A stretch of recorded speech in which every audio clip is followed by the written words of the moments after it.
That means there are some great new games coming out for us all to play. So today, GameRanks is bringing a list of the 5 best ones that you might want to give a spin.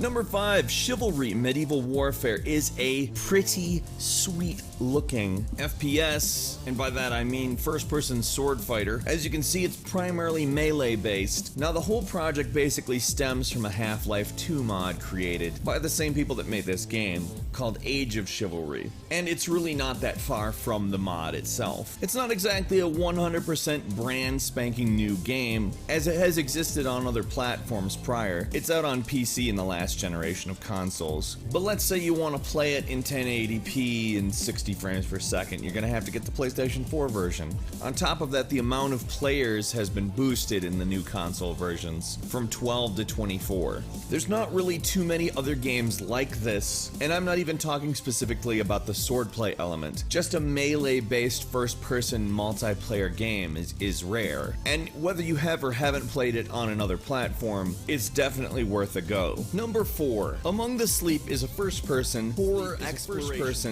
exploration game. You play as a toddler. That right off should tell you that this is not a normal game. You can walk and crawl or even run for a limited period of time, which does wear the kid out, obviously. You're essentially trying to go from point A to B without getting caught by a quote-unquote monster, which for most of the game is a feminine figure that whispers lullabies in, you know, the creepy way that all lullabies are in horror stuff. And for a shorter period of time, a trench coat wearing figure. The game itself is kind of just sad if you really get down to it. It's scary, but then when you start to think about it, it's more just sad, which kudos to the developers for attempting to present something in such a different way. Number 3, Tom Clancy's Rainbow Six Siege. So you're probably pretty familiar with the Rainbow Six series, and you're also probably familiar with the trend towards online-only games, given competitive multiplayer. There is no campaign in Rainbow Six Siege. That doesn't mean it's not worth it. That means it's pretty much a distillation of one of the things that many people buy FPS games for now. And this version actually does a lot of cool things with environmental destruction. Another cool thing is that you can send a drone ahead of you and sort of plan your attack by finding the locations of enemies. It's a cool game as it allows you to kind of roleplay in the position of some of these operators, and gives you a pretty distinct set of characters to choose from with different perks, abilities, and equipment. Really, it's a very team-based game, very co-op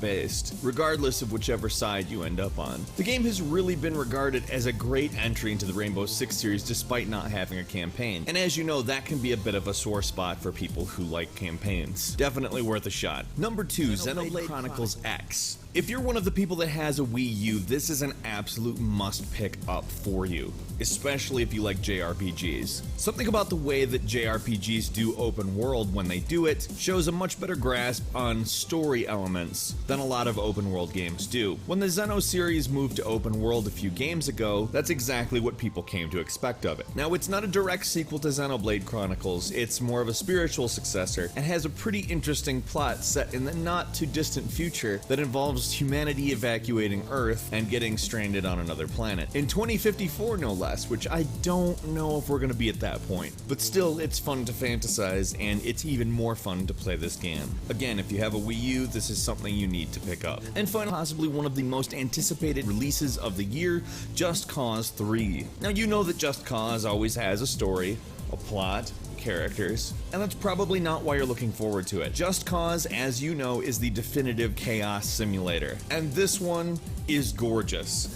I cannot overstate how pretty, fun, and ridiculous this game is. Truly, there's not really any game as freeing as Just Cause is. If you're like me, you love Grand Theft Auto, but not for the story or the missions, mainly just for chaos. Just Cause is that element of the game ramped up to 400. Just Cause 3 is absolutely the next step in this type of game. It's gorgeous, it's huge, and really everything you could ask for from this franchise is included and turned up to 11.